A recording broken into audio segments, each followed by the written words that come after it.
The Great Depression by Gabby, Matthew, Mia, Michelle, and Serene. The Great Depression began in the summer of 1929 and resulted from a severe decline in aggregate demand. There were a wave of bank failures that caused the public to withdraw large sums of currency, resulting in banks calling in loans and reducing the money supply. The prices and wages plummeted because of decreased spending, and widespread bankruptcy was found all across America. This economic depression spread across the world, with each country buying less from each other, and the nation's gross national product fell from $104 billion in 1929 to $55 billion in 1933. The industrial production declined 51% and did not increase again until 1932.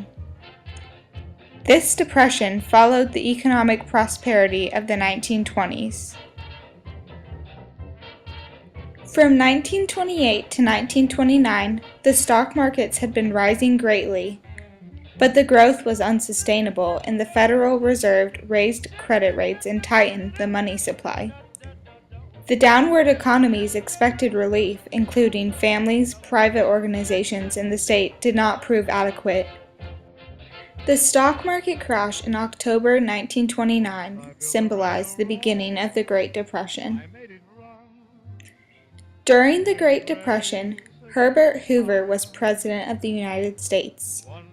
Hoover relied on voluntary cooperation of business and labor to maintain payrolls and production.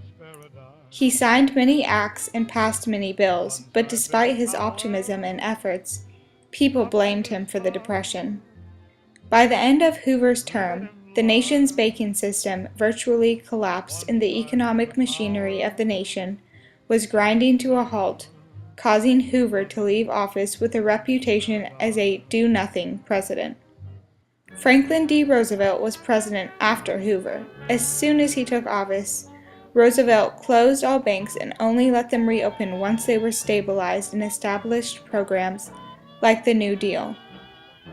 Many people saw Roosevelt as a hero, but there are doubts on how much Roosevelt's New Deal really helped the economy and end the Great Depression. The Great Depression indicated the end of a laissez-faire economic system and an introduction of more Keynesian economic policies. The creation of the New Deal coalition between workers, liberals, unions, Northern blacks, and farmers allowed for a political dominance of a more progressive Democratic Party over the next 60 years.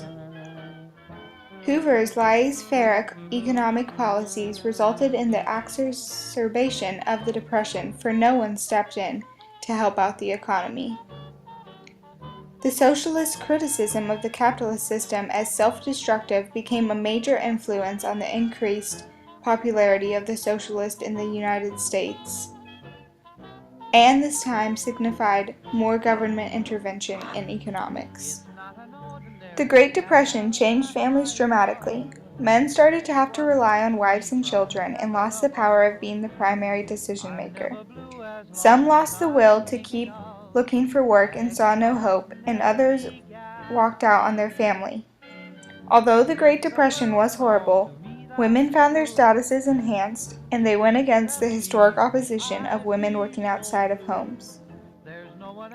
African Americans were not always given equal opportunities to be in recovery and relief programs during the Great Depression. No group of racial minorities were hit harder than them, and by 1932 almost half of all African Americans were out of work, and in some northern cities, whites called for blacks to be fired from any job if whites didn't have jobs. About 500,000 Mexican Americans were forced into Mexico during the Great Depression because government authorities decided it would be less expensive than keeping them on welfare programs. There were also immigration quotas that restricted immigration from Asian countries and Jewish refugees, so immigration declined greatly. Throughout the Great Depression, the wealthy and the poor started to resent each other because while the rich lost only a small amount of their money. The poor lost almost everything they had.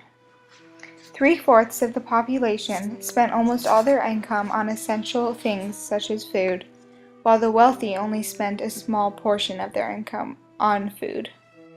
To Kill a Mockingbird is set in Macomb County, Alabama, just the type of rural southern town that was hit especially hard during the Great Depression because they were largely reliant on agriculture. Because problems with the economy had an effect on all parts of the society, poor farmers like the Cunninghams in To Kill a Mockingbird had no money to pay a lawyer and had to instead pay with produce.